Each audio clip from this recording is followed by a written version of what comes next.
चाहिए कौ स्थान सुइटेबल हम तो आम पाखे जो जमी अच्छी आम भी देखु बट से जो जमी आकर्षित कर जो स्थान आकर्षित कर इटको मध्यम से लैंड एक्विजिशन करूँ सेमती माने ना आम पाखे जो लैंड अच्छी से तो से दिगरे जितेबाला गोटे इंडस्ट्री इंटरेस्ट जो जगह देखो तो इटको से जगह लैंड एक्विजिशन करदब और लैंड बैंक कथा जो कहले लैंड बैंक सब इटको तो लैंड बैंक बढ़ाई विभिन्न समय विभिन्न प्रयास आरंभ कर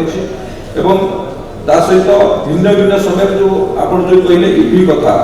मुझे ये सूचाई देवा चाहूँगी जे पूर्व जो भाव में मेटाल बेस इंडस्ट्री खाली होगा आम सरकार एथर उत्कर्ष ओडिशा गोटे डिफरेंट हम एथर ओडिशा रे विभिन्न सेक्टर इंडस्ट्री आम जो इंडस्ट्री सब अनुमोदन देइछु विभिन्न सेक्टर इंडस्ट्री रिन्यूएबल एनर्जी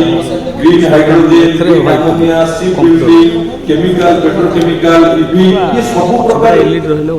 सब सेक्टर इंडस्ट्री से अछि तेणु उत्कर्ष ओडिशा कैलकुलेटर जतबेले 29 तारिख रे हम घोषणा करिबु एति टका इन्वेस्टमेंट आसिला ए सेक्टर इंडस्ट्री आसिला हम अपन सेतबेले जानि दउ केते कोटी टका फाइनल हमर इन्वेस्टमेंट आसिला एवं को सेक्टर इन्वेस्ट आसिला किंतु एथर उत्कर्ष ओडिशा रे विभिन्न सेक्टर इंडस्ट्री आछन ए सरकार तार कोनोसी संपर्क नाही ये सरकार रे आमे नुवा जोन एमओ करिवे एवं नुवा इन्वेस्टमेंट कथा आमे आपन मन कहू गत सरकार जो एमओ हेतिले कोनोसी कारण से माने ग्राउंडिंग करि पार नथिले ताकू सरकार लागि जति किबोली भाबरे ग्राउंडिंग करिया पई से पारे किंतु एबे जो कथा आमे आपन मन कहू ये आम सरकार आसिला परे 7 मास भितरे जो नुआ नुआ शिल्प को आमे आकर्षित करिपारछु बा ओडिसा रे इन्वेस्टमेंट करिवा पे अनुमोदन देइछु से तार हला से 2,75,000 कोटी टका इन्वेस्टमेंट ता सहित आगु जो ओल्सपन कथा आपण कहउतिले ओल्सपन रो तार जहा प्रिलिमिनरी जहा पेपर वर्क दरकार ता पेपर वर्क सारी खूब कम समय भितर ओल्सपन आरंभ होबाकू जाउछि एवं आउ भी जो इंडस्ट्री अछि सेति पय मध्य डिपार्टमेंट ता ऊपर सब काम करछि कि भली ताकू ग्राउंडिंग करेबा जो एमओ हेतिला पूर्व सरकार हे गतिला एवं जो जेएसडब्ल्यू भूषण कथा कहले भूषण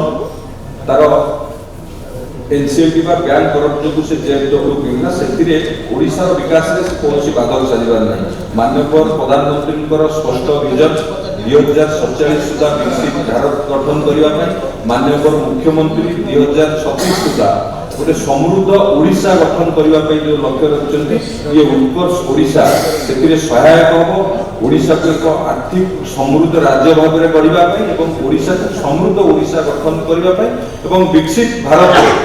विकसित ओडिशार वास्तवता देवाई माननीय मुख्यमंत्री प्रतिबद्धता उदाहरण दे ओडिशा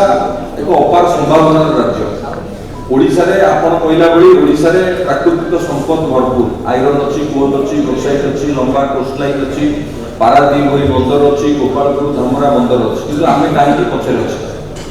गोटे छोटे एग्जांपल देबी जतबेले केंद्र मंत्री धर्मेंद्र प्रधान पेट्रोलियम मिनिस्टर थिले सेतेबेले से नाथा काकर प्लांट को ओडिशा रे करिवा पई से चेष्टा करथिले ताकर विजन थिला जे एठी ही हमरो नाथा काकर प्लांट हेले